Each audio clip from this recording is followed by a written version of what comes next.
Ratusan orang dewasa yang harus melakukan permainan anak-anak demi memperebutkan hadiah uang sejumlah 45,6 miliar won. Namun ternyata itu bukan permainan biasa, sebab yang gagal dalam setiap permainan harus berujung pada kematian.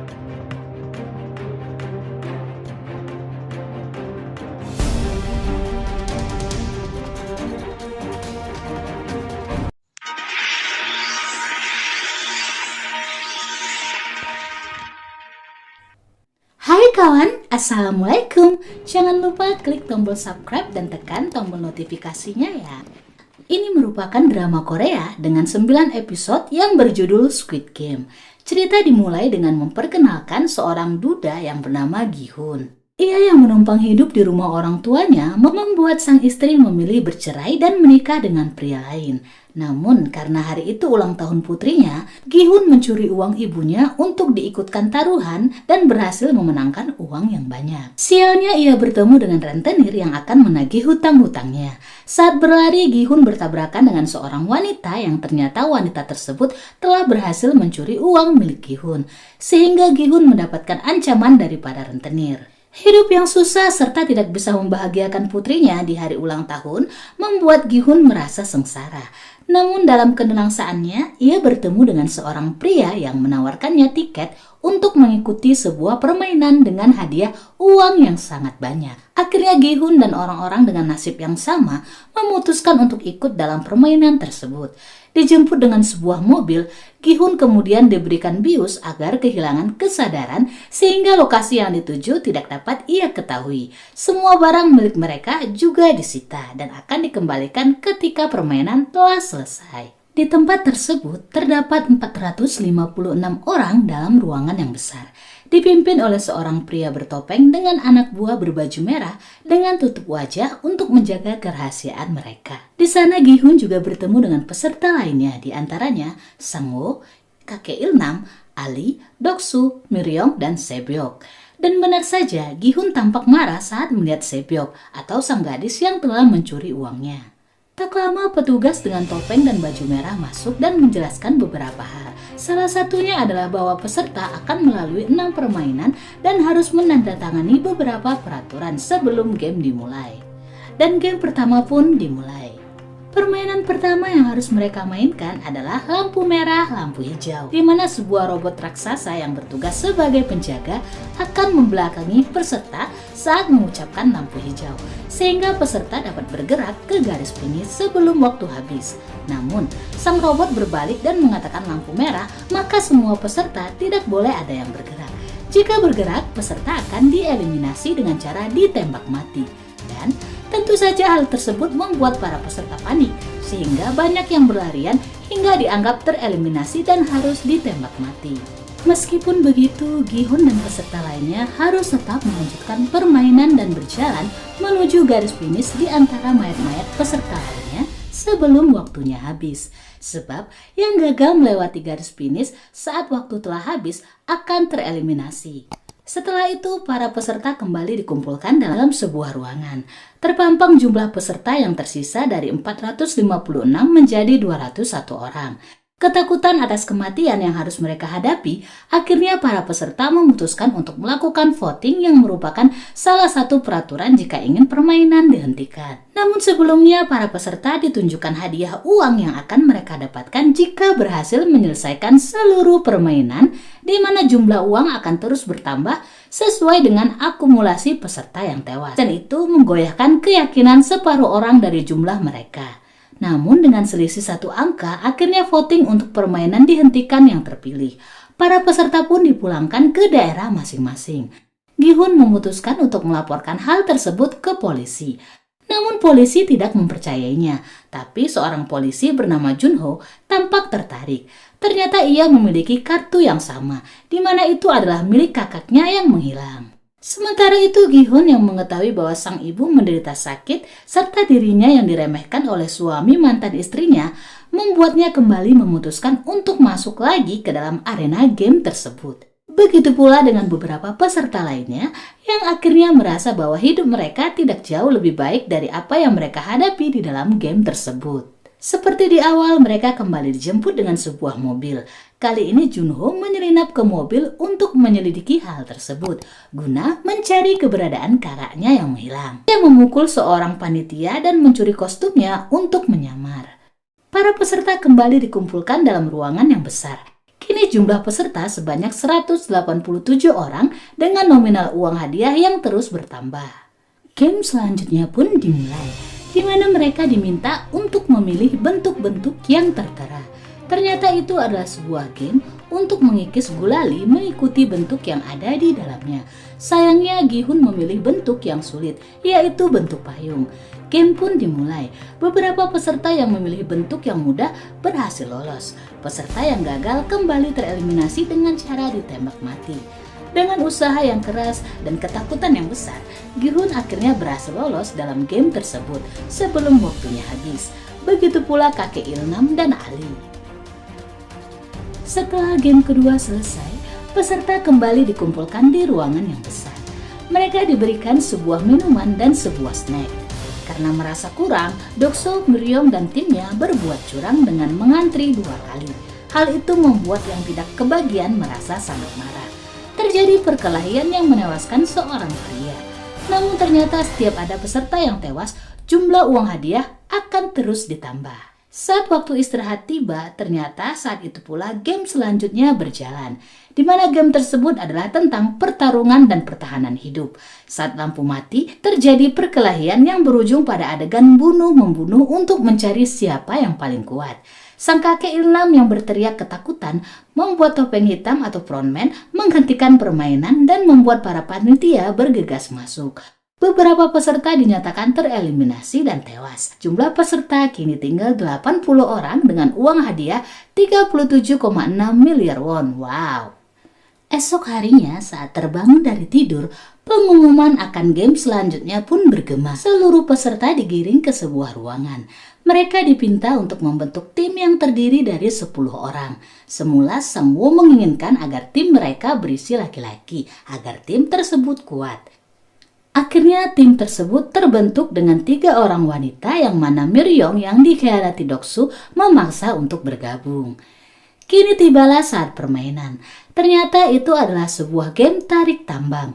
Nomor tim akhirnya diundi. Tim pertama adalah Doksu yang berisi laki-laki bertubuh besar melawan tim campuran. Perbandingan kekuatan membuat lawan tim Doksu kewalahan. Tim yang kalah adu kekuatan tarik tambang langsung jatuh dari ketinggian dan tewas. Selanjutnya tim Sang-woo yang juga melawan tim dengan anggota yang penuh dengan laki-laki. Merasa gentar, kakek Ilnam memberikan petuah, sebuah trik untuk dapat menang tarik tambang seperti yang ia lakukan saat kecil. Pertama, pemain disilang, yang kuat berdiri paling belakang. Mereka pun harus bertahan di beberapa menit pertama agar dapat melemahkan lawan. Namun rencana itu hanya berhasil di awal. Saat kewalahan, Sang-woo akhirnya memutuskan untuk maju 3 langkah sehingga lawan terjatuh dan mereka dapat menariknya sekuat tenaga. Rencana tersebut akhirnya berhasil. Lawan kalah dan mereka berhasil dengan susah payah. Selanjutnya terlihat mayat-mayat yang sedang diambil organ-organnya untuk dijual. Saat itu Junho diajak untuk mengirim organ-organ tersebut ke pembeli. Namun Junho mengambil kesempatan itu untuk pergi menuju ruang pria dengan topeng atau frontmax dan mencari berkas tentang kakaknya. Ia pun mengetahui bahwa sang kakak pernah menjadi peserta dalam game tersebut. Sementara frontman yang menemukan mayat anggotanya menyadari ada seorang penyusup dan memerintahkan anggotanya untuk menyelidiki. Saat menuju lokasi game selanjutnya, para peserta melihat mayat panitia dan peserta yang mati karena melakukan kecurangan. Saat itu para peserta diminta untuk membentuk tim dengan jumlah 2 orang. Gi-hun yang saat itu melihat kakek Ilnam sendirian dan tidak ada seorang pun yang ingin menjadikannya rekan tim, akhirnya memutuskan untuk mengajak kakek Ilnam dalam timnya. Sementara Myeong yang tak punya pasangan karena jumlah peserta yang ganjil yaitu 39 sebab satu peserta tewas karena melakukan kecurangan dibawa ke suatu tempat. Permainan pun dimulai. Masing-masing peserta diberikan 10 kelereng. Ternyata game kali ini adalah bermain kelereng, di mana yang memiliki jumlah terbanyak dalam waktu 30 menit akan menang, yang berarti mereka harus melawan pasangan mereka sendiri. Gi-hun yang berpasangan dengan kakek Ilnam memutuskan untuk bermain tebak-tebakan. Di awal kakek Ilnam selalu menebak dengan jumlah yang benar. Namun ketika kelereng Gi-hun tinggal 1, penyakit kakek Ilnam tiba-tiba kambuh sehingga membuatnya lupa pada angka yang ia tebak dan membuat Gi-hun mengambil kesempatan untuk membalikkan keadaan. Namun ternyata kakek Ilnam hanya berpura-pura. Ia justru membiarkan Gi-hun yang menang dan melanjutkan permainan. Gi-hun merasa bersalah, namun kakek Ilnam berterima kasih karena telah memberikannya kesan terbaik di akhir hidupnya. Sementara Sang-woo memanfaatkan kebaikan Ali untuk mencuranginya. Sementara Sebyok yang berpasangan dengan Ji-young saling bertukar cerita di mana Ji-young akhirnya memutuskan untuk mengorbankan dirinya dan membiarkan Sebyok melanjutkan permainan. Saat kembali ke ruangan, para peserta terkejut melihat Miryong yang masih selamat. Sementara pria bertopeng hitam atau Pronmax masih berusaha mencari seorang penyusup sembari menyambut para investor yang merupakan tamu VIP yang memberikan donasi pada game tersebut. Tamu VIP juga menggunakan topeng untuk menjaga kerahasiaan. Saat itu pria topeng hitam atau Pronman bertugas untuk menggantikan tuan rumah yang tidak bisa hadir karena sebuah urusan. Sementara Junho merampas kostum lain guna mengamati dan menyelinap lebih dekat. Sebelum game selanjutnya dimulai, para peserta diminta untuk memilih rompi dengan nomor urut 1-16, di mana nomor urut tersebut menentukan nasib mereka di permainan selanjutnya. Dan Gi-hun yang bimbang akhirnya mendapatkan nomor 16. Ternyata game selanjutnya adalah peserta harus melewati sebuah titian kaca dalam waktu 16 menit, di mana para peserta harus menebak kaca yang mana yang kuat untuk memopong tubuh mereka. Karena jika salah melangkah, mereka akan jatuh dan tereliminasi hingga tewas. Satu persatu peserta mulai memberanikan diri untuk melompat, meskipun setiap dari mereka berakhir dengan mengenaskan. Terdapat adegan saling dorong karena tidak sabar melihat waktu yang hampir habis. Kini tersisa 4 orang, di mana peserta terdepan adalah seorang pekerja di pabrik kaca, sehingga paham mana kaca yang kuat, mana yang tidak. Dan hal itu berhasil membawa Sang-woo, Sebyok, dan Gi-hun hampir mendekati garis akhir. Namun pada langkah terakhir, pria topeng hitam atau Pronman mematikan lampu dan mempersulit keempat pemain. Waktu yang hampir habis membuat Sang-woo akhirnya menunjukkan tabiat aslinya yang buruk. Ia mendorong pria di depannya, dan tepat di detik-detik terakhir, Sang-woo, Sebyok, dan Gi-hun berhasil melompat. Sebelum akhirnya kaca-kaca tersebut diledakkan hingga pecahannya terampas dan menggores tubuh mereka. Sementara di ruang VIP, seorang tamu tampaknya tertarik pada Junho yang menyamar. Hal itu dimanfaatkan Junho untuk mengorek informasi dan mencari bukti. Junho yang kabur kemudian disadari oleh Pronman yang mengejarnya sampai ke pulau seberang. Tidak ada sinyal membuat Junho belum sempat mengirimkan bukti melalui handphonenya. Ia pun terpojok oleh pria bertopeng hitam atau Pronman yang ternyata adalah kakaknya yang ia cari selama ini. Tanpa belas kasih, kakaknya malah menembak Junho hingga jatuh ke laut. Sang-woo, Gi-hun, dan Sebyok yang berhasil lolos dipersilahkan untuk mengganti pakaian. Terlihat bahwa Sebyok ternyata mengalami pendarahan yang cukup parah akibat pecahan kaca besar yang menancap di perutnya. Ketiga peserta yang tersisa lalu mendapatkan makan malam istimewa, di mana Gi-hun dan Sang-woo terlihat makan dengan lahap, namun Sebyok bahkan tidak mampu memotong daging di hadapannya. Mereka kemudian dibekali sebuah pisau. Ternyata Gi-hun menyimpan kekesalan pada Sang-woo yang tega membunuh pemain lain demi mencapai tujuannya. Melihat itu, Gi-hun juga berencana membunuh Sang-woo dan mengajak Sebyok bekerja sama. Namun, Sebyok justru menitipkan pesan bahwa jika Gi-hun berhasil selamat, maka Gi-hun harus berjanji akan menjaga adik Sebyok yang berada di panti asuhan. Namun saat Gi-hun ingin menyerang Sang-woo, ia pun menyadari bahwa Sebyok tengah terluka parah. Gi-hun berlari ke pintu berteriak meminta bantuan. Namun ketika pintu terbuka dan panitia datang, ternyata Sebyok telah dibunuh oleh Sang-woo dan itu membuat Gi-hun semakin menyimpan amarah yang sangat besar pada Sang-woo.